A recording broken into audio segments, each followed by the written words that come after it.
Bien, gloria a Dios. Hemos leído en el capítulo 11 del Evangelio de Juan unos pasajes que son muy conocidos. Mi esposa menciona Jacob, y seguro que tú conoces la historia de Jacob, la historia de Sansón, la historia de David, la historia de mucha gente, ¿verdad?, que en la Biblia son muy conocidos, se habla continuamente de ellos. Naima, bienvenida, bienvenida, ahora te veo. Ahora te veo. Gloria al Señor. Ella estuvo fuera, en Brasil también, por un tiempito, visitando a su hermana, ¿sí? Bien, gloria a Dios. Bueno, decía que de todas las historias que la Biblia menciona, pues hay algunas que destacan y que son conocidas por todos, incluso por la gente de fuera. Y la resurrección de Lázaro quizás no es tan conocida como la historia de David o la historia de Sansón, Goliat o algunas otras, ¿verdad? Pero también es conocida por mucha gente como Dios, como Jesucristo resucitó a Lázaro. Amén. Ahora, en el Evangelio de Juan, en el capítulo 11, es exclusiva la lectura de esta parte, no se menciona en el resto de evangelios, pero aunque solamente se puede leer en el capítulo 11, como otras veces hemos dicho, es muy interesante y necesario ampliar un poquito, ensanchar nuestra visión, ampliar nuestra tienda. ¿Por qué? Porque Dios tiene muchas cosas que enseñarnos. Entonces siempre hemos dicho, y lo vamos a continuar diciendo, que es tan importante el contexto como el texto. Por eso es recomendable leer el capítulo 10 y el capítulo 12. Y si queremos ampliar aún más, pues puedes ensanchar la lectura hasta donde quieras, ¿vale? Lázaro vivía en Betania, ¿sabes? ¿Verdad? Esto hay alguien que no lo sepa. Betania era una ciudad clave. Betania era una ciudad que distaba de Jerusalén. Hemos leído en el versículo 18, estaba cerca como a 15 estadios. No sé si el estadio de entonces se refería a los estadios de fútbol de hoy, no lo sé, no me gusta el fútbol y por tanto no sé ni lo que mide un campo, ni de largo ni de ancho, no tengo idea. Entonces, el estadio era una medida de longitud que tenía, pasado a los metros nuestros de hoy, 185 metros. Entonces, cuando aquí dice de 15 estadios, podemos pensar que la distancia entre Jerusalén y Betania era aproximadamente un poquito más de 2,5 kilómetros. Aproximadamente 2 kilómetros 750 metros por ahí. Da lo mismo, un poquito más o menos. Betania era una ciudad clave. Allí estaban la casa de Lázaro, que vivía junto a dos hermanas suyas, Marta y María. También que esta historia de estas dos chicas la conocemos por lo menos en alguna parte. Ahora bien, Betania era un pueblecito prácticamente de paso forzado para todos los que iban a Jerusalén y procedían principalmente del norte. ¿Por qué? Porque aunque el camino más corto de Galilea a Judea era pasar por Samaria, sabemos, porque también esto sabemos, que Samaria era una región no grata, como dicen hoy por ahí, ¿verdad? No querían pasar por allí. Y a veces se menciona que no querían pasar porque había muchas bandas de asaltadores, pero la verdad es que las bandas se habían instalado allí porque por allí no pasaba mucha gente. Por lo general, la gente que hace fechorías las suele hacer siempre a oscuras, donde nadie les ve. Aunque también debemos decir, y eso me supongo que ya te has dado cuenta, que cada vez les da lo mismo. Y te pueden violar a una chica a plena luz del día en la calle y no pasa nada, ¿no? O cosas aún peores. Ahora, Samaria principalmente sabemos que no quería pasar nadie porque había una aversión de los judíos hacia los que estaban ahí. Samaria, por razones que si no las sabes, pues mi esposa ya te las volverá a decir, hoy no es el tiempo, pero había una razón de muchos siglos atrás por la cual no querían. Entonces, para bajar de Galilea hacia Jerusalén, los peregrinos bajaban por la parte oriental de Jordán, salían de la parte norte, cruzaban el Jordán y bajaban por las regiones de Decápolis y Perea. Pueden resultarte nombres un poquito extraños, pero es interesante a la par que uno lee la Biblia, especialmente los 4 evangelios y el libro de los Hechos, el tener mapas cerca para ubicarte dónde estaban en cada tiempo, ¿verdad? Entonces bajaban por la parte oriental del río Jordán, a Decápolis, Perea, volvían a cruzar el Jordán, llegaban a Jericó, ahí ya empezaban a subir, porque estábamos hablando que la parte por donde ellos volvían otra vez a pasar a Judea está muy cerquita del Mar Muerto. Entonces el Mar Muerto, como sabes, o si no lo sabes ahora lo vas a saber, está a 450 metros bajo el nivel del mar. Entonces, para subir a Jerusalén tenían que salvar aproximadamente 1000 metros. Y Jerusalén se encuentra a unos 650 metros, si no recuerdo mal.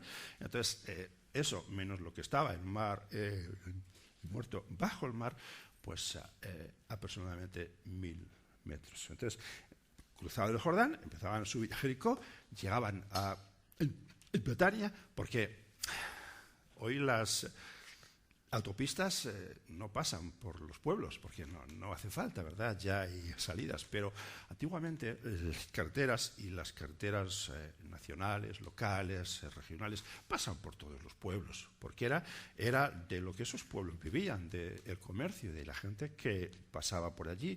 Entonces, Betania, con ser una ciudad o un pueblecito pequeño, era paso forzado para subir a Jerusalén. Y de Betania aún continuaban subiendo y antes de divisar la ciudad de Jerusalén tenían que subir al Monte de los Olivos. Esto ya lo hemos explicado muchas veces, pero ¿tú sabes qué pasaba en esa última cuesta que los peregrinos subían de Betania hacia el Monte de los Olivos? ¿Qué pasaba con los que subían esa cuesta? ¿Qué iban haciendo? Cantar. ¿Qué cantaban? Los himnos. ¿Cantaban los himnos? Eso quería ver yo, los salmos graduales, efectivamente. Ahí en esa cuesta, y cuando llegaban al Monte de los Olivos, ¿algún estado en el Monte de los Olivos? ¿Algún estado de aquí? Pues mira, es tremendo cómo la ciudad se ve desde este punto. Entonces yo me imagino a la gente que iba a Jerusalén, la ciudad soñada por ellos, donde tenían que ir por lo menos 3 veces al año. Era casi forzado. Y llegaban subiendo la cuesta de Betania y aún no veían nada de la ciudad. Y cuando llegaban al Monte de los Olivos, de pronto, ¡fra!, toda la ciudad. Mira, es un espectáculo maravilloso porque estamos hablando que se accedía a la ciudad por la puerta oriental, que es precisamente la puerta del templo daba hacia el oriente. Entonces, a una veían toda la majestuosidad de la ciudad y el deseado, el templo allí, ¡plas! Y lo veían a una distancia cortita, aunque aún les quedaba aproximadamente un kilómetro y medio, pero la distancia en recta era mucho más corta porque ahí hay un valle bastante profundo. Entonces es estremecedor. Betania era una ciudad forzada. Y allí en esta ciudad estaba la casa de estos hermanos tan amados por Cristo y casa en la que el Maestro estuvo tantas veces, ¿verdad? Ahora, todos hemos estado enfermos en nuestra vida, seguro que muchas veces. ¿Hay alguien que no haya estado nunca enfermo? siempre, ¿verdad? O alguna gripe, un constipado, un resfriado, un malestar, no sé, algo, un dolor de cabeza.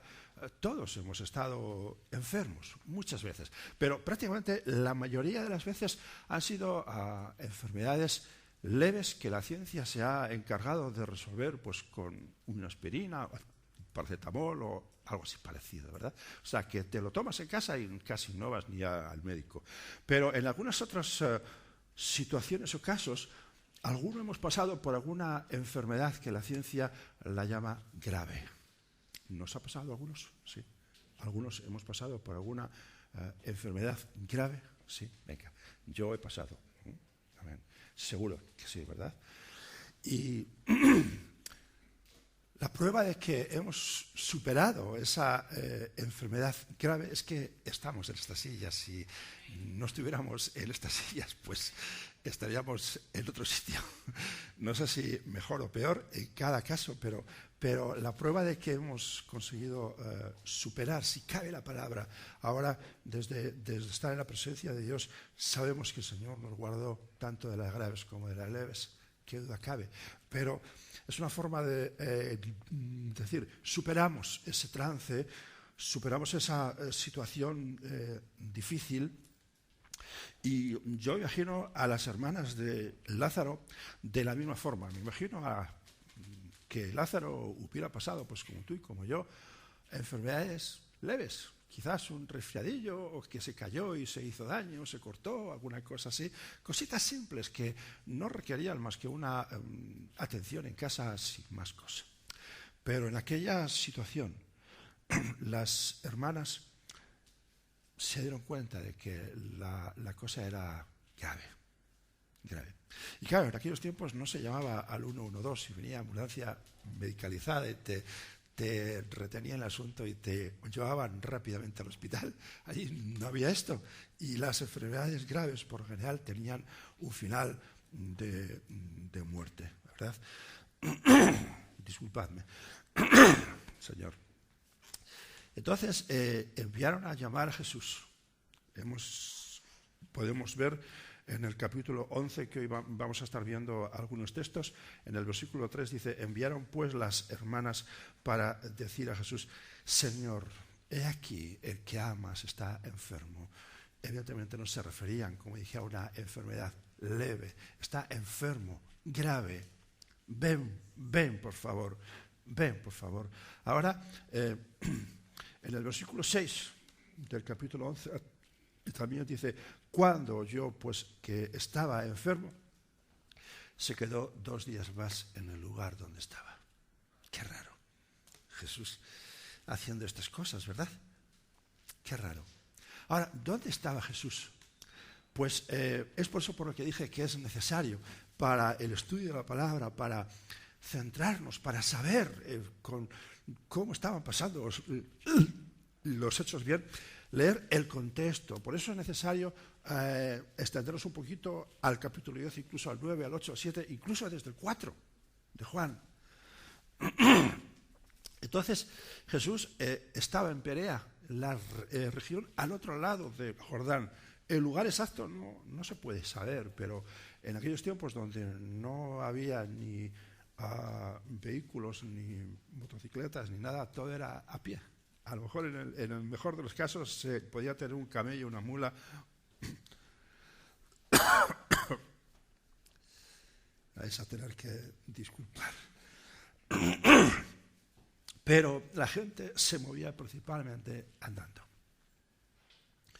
Y aunque las distancias no eran muy largas, depende, porque Jesús se movió de Galilea a Jerusalén a lo largo de toda su vida varias veces.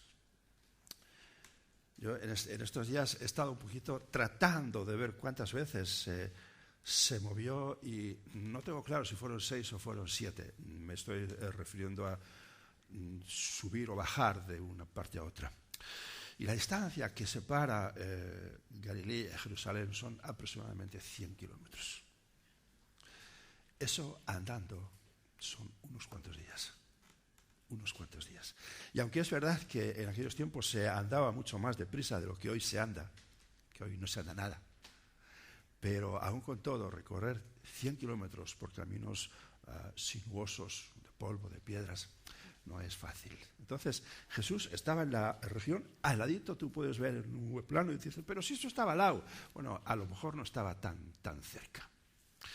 Lo cierto es que Jesús encontraba en Perea, y es curioso, ¿verdad?, que parece que no hace caso. Ahora, ¿por qué enviaron Marta y María a llamar a Jesús? Pues hemos dicho que se dieron cuenta claramente que la enfermedad de Lázaro era grave y podría costarle la vida. ¿Sí? Jesús, en cambio, no le da importancia. Se queda allí y dice en el verso 11, no, en el verso 6, sí, en el verso 6, se quedó 2 días más. Ahora piensa un poquito. Desde que las hermanas mandan llamar al maestro, los enviados van, le tratan de buscar, de ver dónde estaba. Ahí fueron pasando unos días. Cuando el maestro lo sabe, dice que deja pasar otros 2 días, es decir, los días fueron sumándose. Y yo quiero pensar un poquito la intranquilidad de Marta y María, ¿verdad? Quiero pensar en estas dos hermanas que estaban viendo pasar los días y las noches y ¿dónde está el maestro? ¿Dónde está el maestro? Ahora, ¿cuántas veces no hemos clamado al Señor por alguna situación? Y estamos clamando. Y la situación, no me estoy refiriendo a algo sencillo, sino a algo que para nosotros es importante. ¿Hay alguien de los que estamos aquí que cuando clamamos a Dios es por alguna tontería bajo nuestro punto de vista? No, siempre clamamos a Dios cuando consideramos que el asunto es importante. ¿Y por qué? Porque siempre tratamos de resolverlo con nuestras fuerzas, o incluso acudimos a los amigos, acudimos al pastor, pero cuando ya ninguno parece ser que no resuelve nada y que no obtenemos la respuesta que nos hace falta, entonces empezamos a clamar al Señor, cuando la cosa realmente la consideramos importante. Entonces, aquellas mujeres consideraban importante. ¿Y cuándo has clamado al Señor por alguna cosa importante y no has hallado la respuesta que tú esperas en el tiempo que tú quieres o que tú piensas que es lo que hace falta y van pasando los días y los días? Dime, ¿no te has desesperado? ¿Te ha ocurrido esto? ¿Que has empezado a intranquilizarte? ¿Has empezado a pensar, igual el Señor no se ha enterado, igual el Señor no me ha escuchado, igual el Señor no me responde? Desde el versículo 3 hasta el versículo 16, en el cual ocurren varias cosas, es decir, las hermanas mandan a llamar al maestro, el maestro parece que no hace caso, y luego hay un diálogo entre Jesús y los 12. Ahí, en esos versículos del 3 al 16, hay tanto para sacar. Hay tanto para aplicar a nuestra vida. Hay tanto. Mira, yo necesitaría mucho tiempo para hablar de estos versículos. Así que apelo una vez más a lo que hemos hecho siempre. A mí me gustaría que en tu casa, en tranquilidad, tú pudieras leer estos versículos del 3 al 16 y ir desgranando cada palabra, ir desgranando cada coma, ir desgranando cada cosa que dijo Jesús, ir desgranando cada reacción de los que estaban con él, porque es importante y nos muestra que nuestras reacciones son exactamente iguales. Exactamente iguales.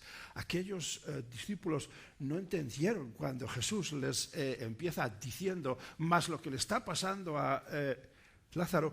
Bueno, una serie de cosas, hasta que al final Jesús tiene que ser tremendamente claro y ya no les habla ni de que duermen, no, les dice, Lázaro ha muerto.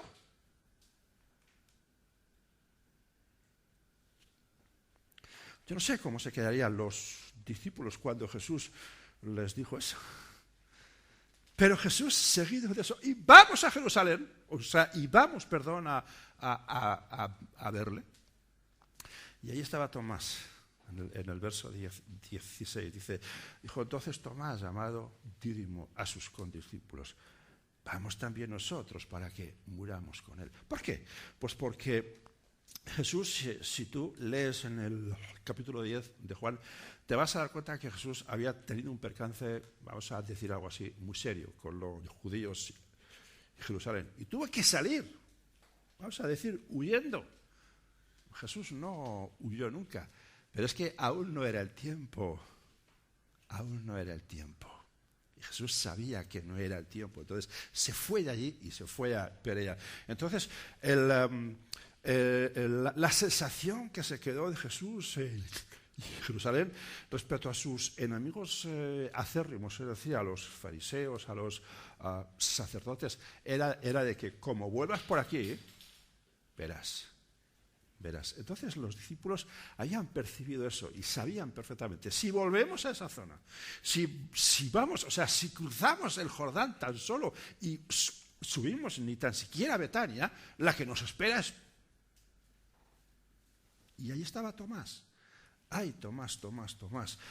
¿Cuántas veces somos como Tomás? ¿Verdad? Jesús les está hablando, vamos a decir, el sentido espiritual y los discípulos ni se enteran. ¿Y cuántas veces nosotros no somos de esa forma? Jesús nos habla, el Espíritu Santo nos habla. Nosotros clamamos a Dios, Dios nos responde. A veces la respuesta no llega en el tiempo esperado. A veces la respuesta no llega de la forma en que uno quiere, es cierto. Pero mira, siempre llega en la mejor forma y siempre llega en el tiempo óptimo. Y mientras ese tiempo y esa forma viene, nosotros estamos desesperados porque esperamos el tiempo y la forma como nosotros queremos, pero es que Dios no anda a nuestro ritmo. Dios no se mueve de esa misma forma. Ahora, déjame decirte algo para ti que eres hijo e hija de Dios. A veces la respuesta viene y nosotros ni nos damos cuenta. Pasa al lado nuestro y ni nos enteramos. Está pasando, incluso nos roza. Estamos pensando en otras cosas. Nuestra mirada, nuestro pensamiento está absorto. A veces Dios tiene que ser tan claro y decirnos, Lázaro ha muerto. Les habló en sentido espiritual. Apeló Jesús a sus sentidos espirituales, pero parece ser que los discípulos aún se movían dentro de... Necesitaban tocar, necesitaban ver, necesitaban oír, necesitaban gustar y necesitaban palpar. Pero ¿cuántas veces el Espíritu Santo no nos habla a nuestros sentidos espirituales? Está pasando al lado nuestro, nos está dando la respuesta y no nos enteramos. ¿Cuántas veces pasa esto? ¿Cuántas veces esto pasa? Ahora, resulta curioso, ¿verdad? La imagen que tenemos de Marta, la imagen que en la retina de nuestros ojos y en nuestra mente se ha grabado. Tenemos a Marta como aquella mujer que cuando Jesús visita su casa, fíjate, Marta, aquella mujer que se quejó a Jesús, ¿no? ¿Quién no lo sabe? Sabéis todo, ¿no? Ah, Marta, Marta, afanada y turbada estás, pero tu hermana María ha escogido la mejor parte. ¿Quién no sabe eso? Y ahí tenemos fijada a Marta como la mujer que solamente quiere las cosas físicas, lo que se ve, que no se preocupa más que de sus cosas. Y María, la súper espiritual. Es la imagen, ¿verdad? Es lo que uno sabe, es lo que uno piensa, es lo que uno ve con los sentidos espirituales, físicos, perdón. Pero fíjate, Lázaro muere. Y después de 2 días dice que Jesús regresa. Ahora, regresa desde donde estaba, luego pasaron algunos días más. ¿Qué más da cuántos días? ¿O qué más da dónde estaba Jesús? La Biblia nos da la información suficiente para que nosotros alcancemos a usar lo que realmente nos hace falta. ¿Amén?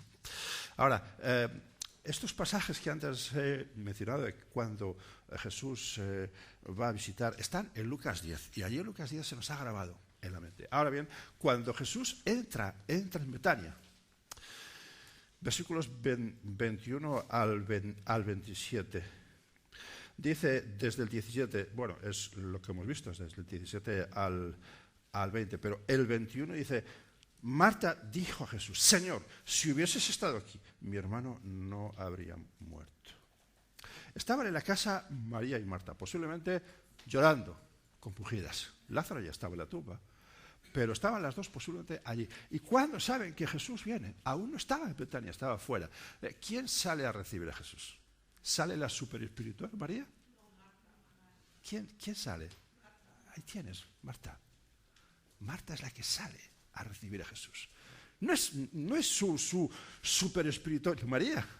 Es Marta la que sale, y es Marta la que dialoga con Jesús. Y de nuevo Jesús apela a los sentidos espirituales de Marta, pero Marta ni se entera, Marta está pensando en otras cosas. Ahora, los versos... a ver, ¿dónde estoy?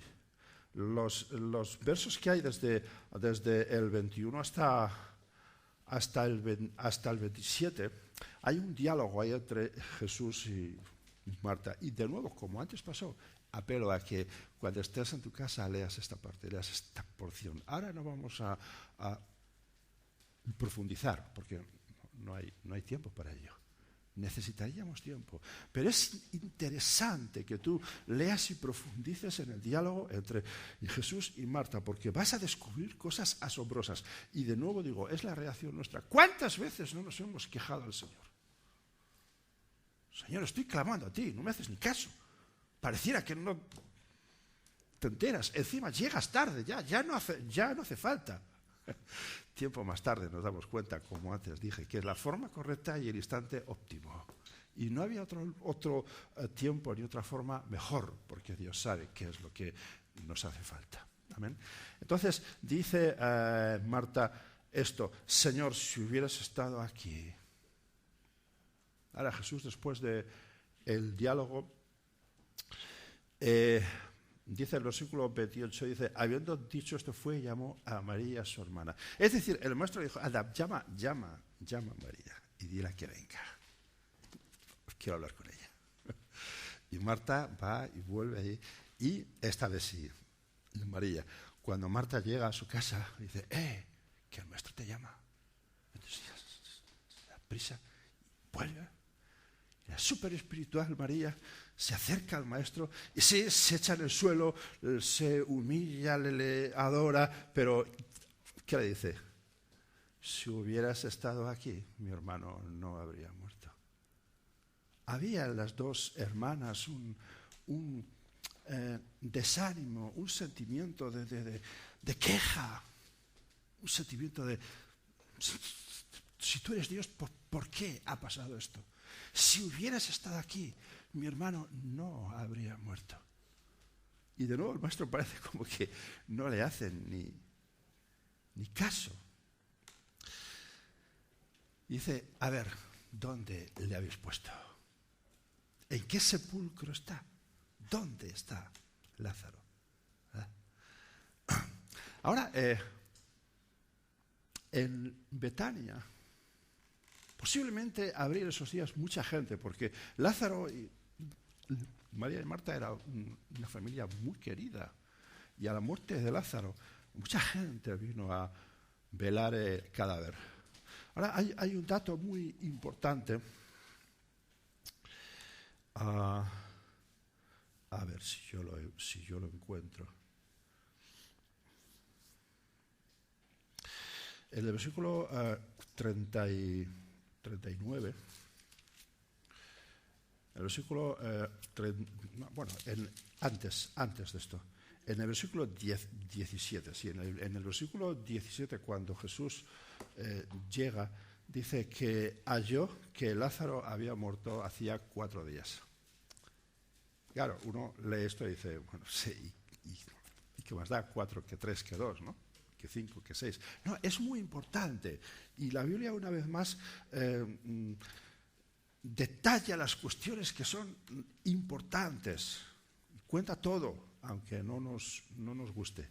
¿verdad? Cuando yo me asombro cuando la Biblia relata con pelos y señales la caída de David, uno dice, ¿y por qué reflejar eso en la Biblia? Si a lo mejor no hacía falta, ¿no? Con que diga que David pecó, punto, ya está.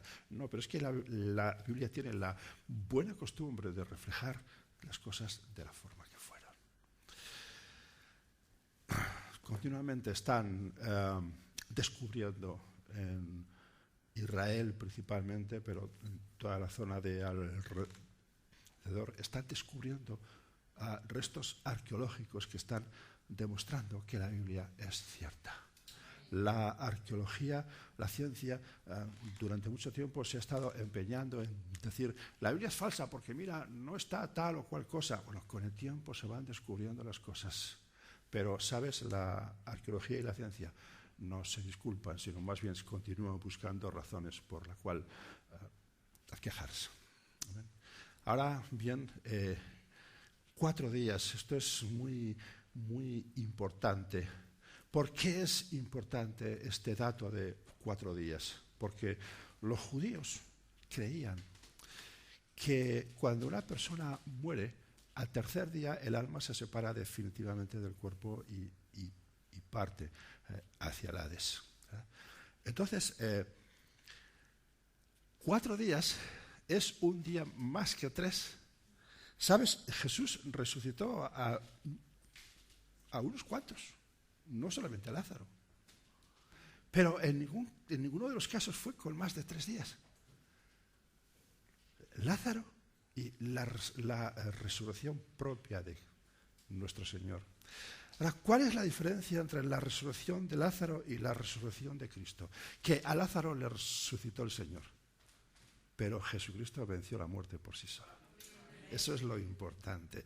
Y tenemos a nuestro lado, servimos a aquel que venció la muerte con su poder. No tenemos a cualquiera, sino tenemos al autor de la vida. Al autor de la vida a nuestro lado. Así que no estás solo, estás con el más importante. Amén. Gloria a Dios.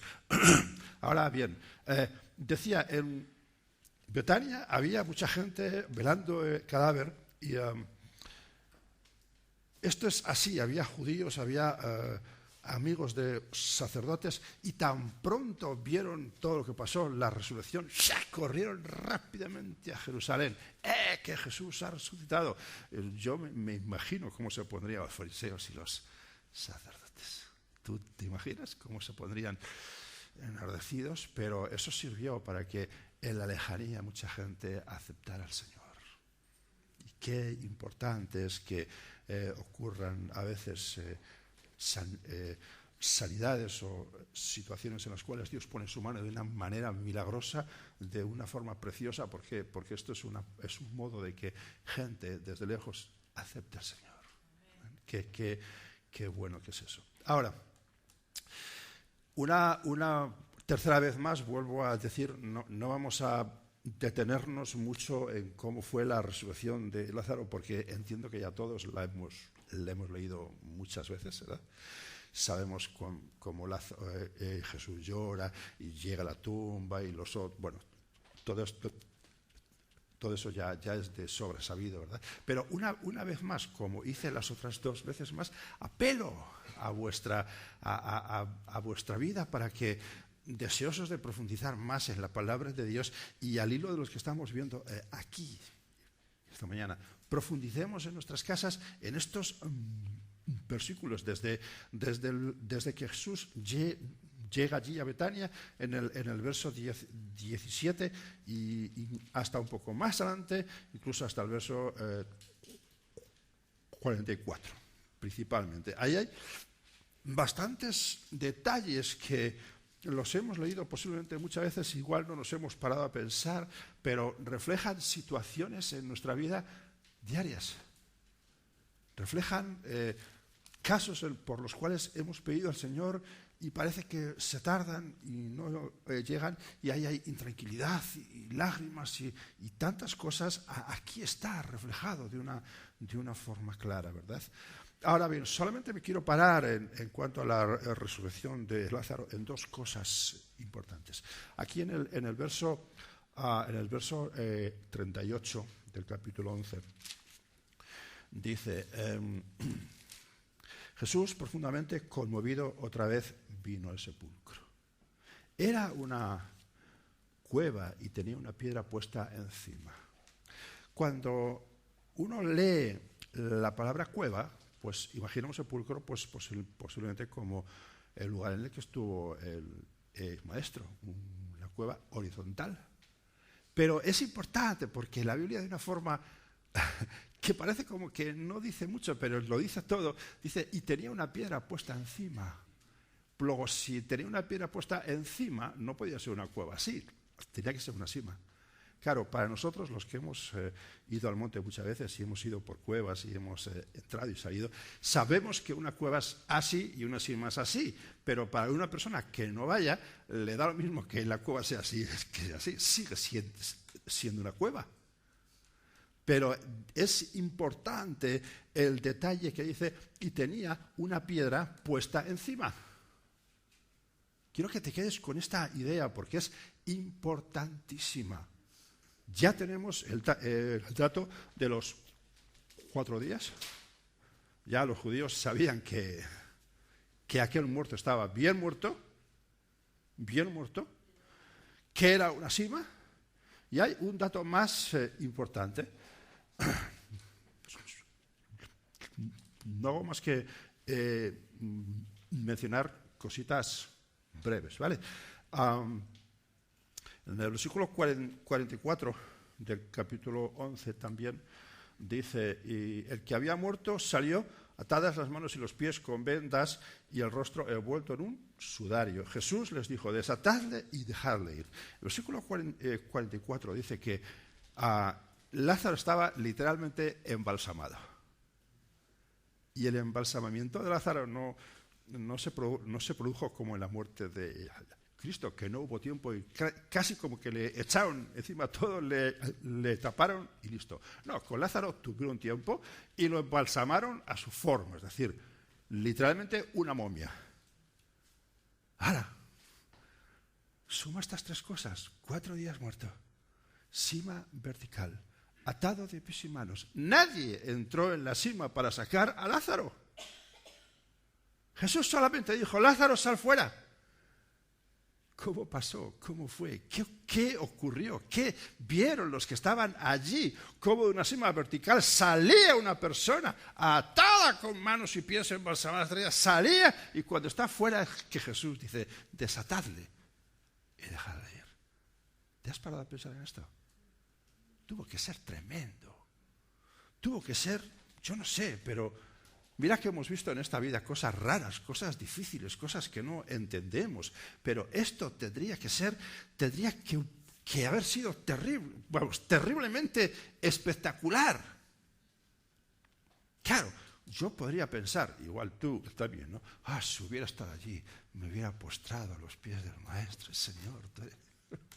¿Cuántas veces no hemos dicho, verdad, si hubiéramos estado en Jerusalén cuando preguntan, ¿queréis que os suelte a Barrabás o crucificale?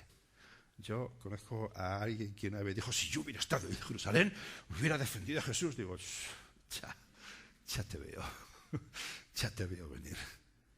Yo hubiera sido posiblemente el que más hubiera dicho crucificale.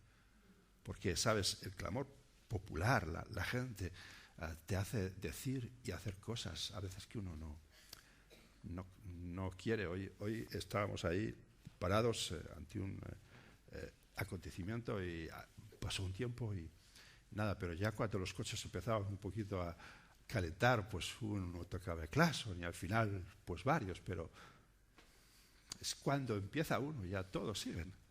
Y es de esa forma, de esa forma, ¿verdad? Ahora, si hubiera estado allí, solo pensar cómo estaba nuestra vida, escúchame bien, solo pensar cómo estaba nuestra vida antes de conocer a Jesús. Vicky nació en un hogar cristiano, pero seguro que tuvo que haber un día en el cual dijo, Señor, te quiero aceptar como mi Salvador. Tuvo que haber un día, ¿sí? A pesar de toda la enseñanza, que es buena, y de la base. Pero tuvo que haber un día en el cual tú te encontraste con Cristo Jesús. En palabras, ¿no? ¿Te acuerdas? Pero sí, tuvo que haber. Siempre hay un día. Siempre hay un día. Entonces, la cuestión es esta, ¿verdad? Vemos la resurrección de Lázaro como algo espectacular. Dime, ¿qué es más espectacular? ¿Que Jesús resucite a un muerto o que Jesús recupere a un vivo? Dime, ¿qué es más espectacular? ¿Entiendes lo que digo? Cuando Jesús recupera a un vivo, ahí hay una lucha tremenda. Porque el vivo piensa, el vivo ve, el vivo habla, el vivo decide. Pero un muerto no ha de nada, un muerto está muerto y punto. Ahora Jesús lo resucita y punto. Maravilloso, espectacular, tremendo, prodigioso, asombroso y todos los osos que tú quieras. Pero resucitar a un vivo, ¡guau! Eso sí que tiene, como dice por ahí, tiene tela. tiene tela, ¿verdad? Entonces, si te asombras por la resurrección de Lázaro, asómbrate mucho más por la resurrección de tu vida, la cual operó Jesús de una forma maravillosa. Y bueno, además de qué modo, venciendo nuestra muerte espiritual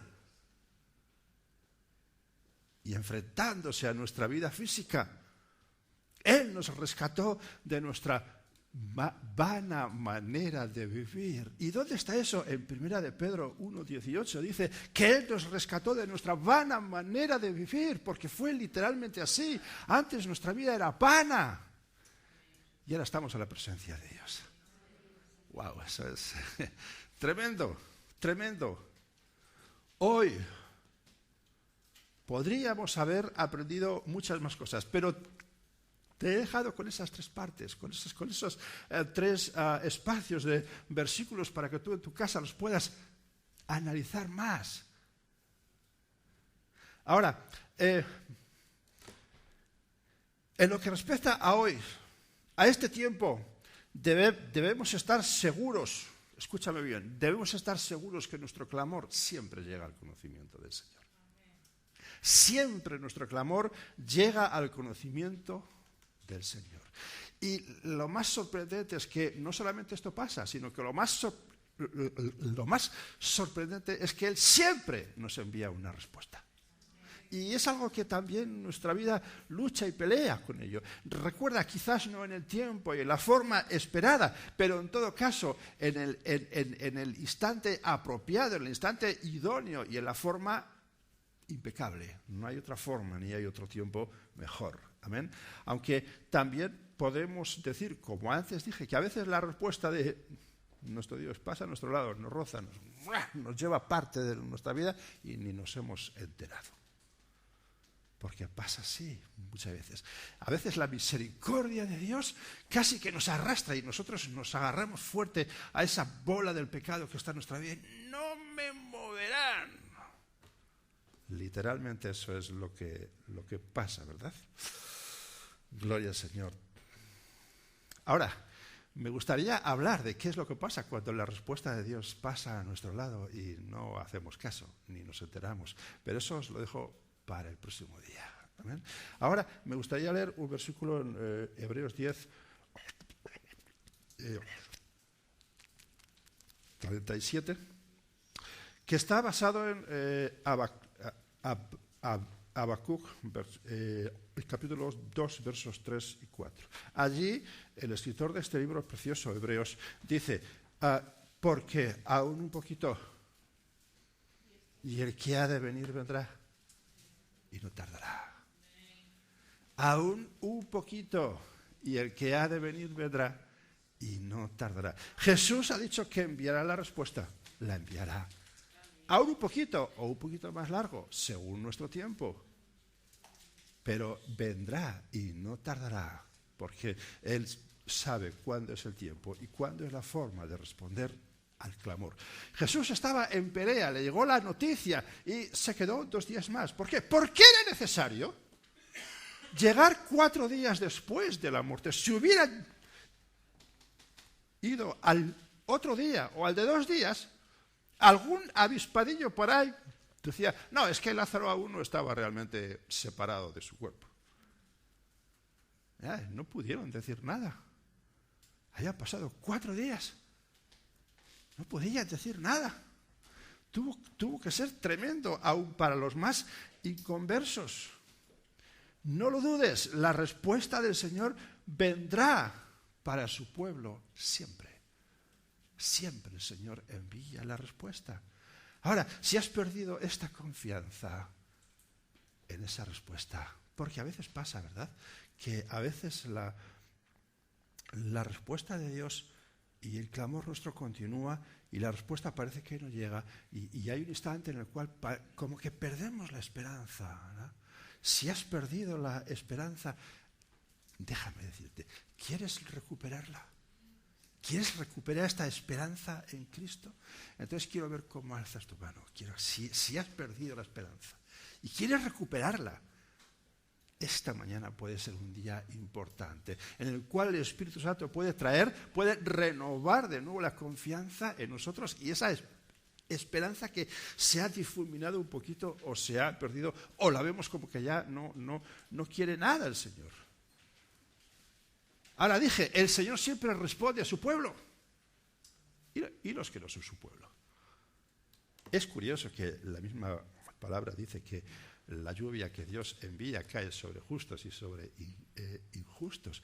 La lluvia es sinónimo en la palabra de Dios y casi todas las veces de bendición. Entonces la bendición de Dios viene sobre justos y sobre injustos. Pero Dios es fiel a su palabra. Lo que Él dice, Él lo hace contrariamente a nosotros, que muchas veces exigimos cosas que nosotros ni tan siquiera pensamos hacer. Pero Dios se somete a su misma palabra y Él dice, yo hago bien a todos, pero mayormente a los de la familia de la fe. ¿Amén? Dios hace bien a toda la humanidad. Es una cosa clara desde el instante, como antes dije, que están vivos, ya es una muestra de que Dios ama sus vidas. Pero sobre su pueblo tiene un cariño especial, un afecto especial. Ahora, si hay alguno aquí que aún no forma parte del pueblo de Dios y quiere formar parte del pueblo de Dios, hoy es el instante importante, hoy es el día de salvación, hoy es el día en el cual Jesucristo puede entrar a tu corazón si tú le abres la puerta. Él puede entrar a formar parte de esta vida tuya que está inundada de tanta miseria y de tanta inesperanza y de tanta insatisfacción. Él puede llenar ese espacio ahí que está lleno de otras cosas que no valen para nada. Entonces, si tu situación es esa, que aún Jesucristo no es el Señor en tu vida, este es el instante oportuno, este es el instante idóneo en el cual tú puedes aceptar al Señor y permitir que Él entre en tu corazón, en tu vida y, escúchame, cambie la situación. Cambie la situación. Y no te garantiza nadie nada que a partir de este instante vayan a ir las cosas bien. En absoluto. Hasta igual van peor. Pero la diferencia está que a tu lado estará el que todo lo puede. Jacob se le complicaron las cosas mucho, pero necesitaba acercarse al Señor. Y hasta que no se acercó al Señor, no cambiaron las cosas. Luego continuó habiendo muchos problemas en su vida. Es interesante la vida de este hombre. Pero él necesitó dar ese paso. Necesitó pelear con Dios. Necesitó dejarse ser vencido por Dios. Y hasta que no pasó eso, no hubo una transformación en su vida. Amén. Así que si tú quieres aceptar, si aún no lo has hecho y quieres ahora aceptar al Señor, levanta la mano y yo quiero aceptar al Señor. Si aún no lo has hecho. Si lo has hecho, felicidades. Pero si lo has hecho y has perdido la esperanza, has levantado tu mano, Señor, quiero recuperar esa esperanza porque la he perdido. Amén. Gloria al Señor. Vamos a orar. Ahí estaban Marta, María, desesperadas, desilusionadas. Se tardaba, se pasaba el tiempo, no llegaba, el Señor no venía. Y cuando llega, Señor, si hubieras estado aquí. Para un momento.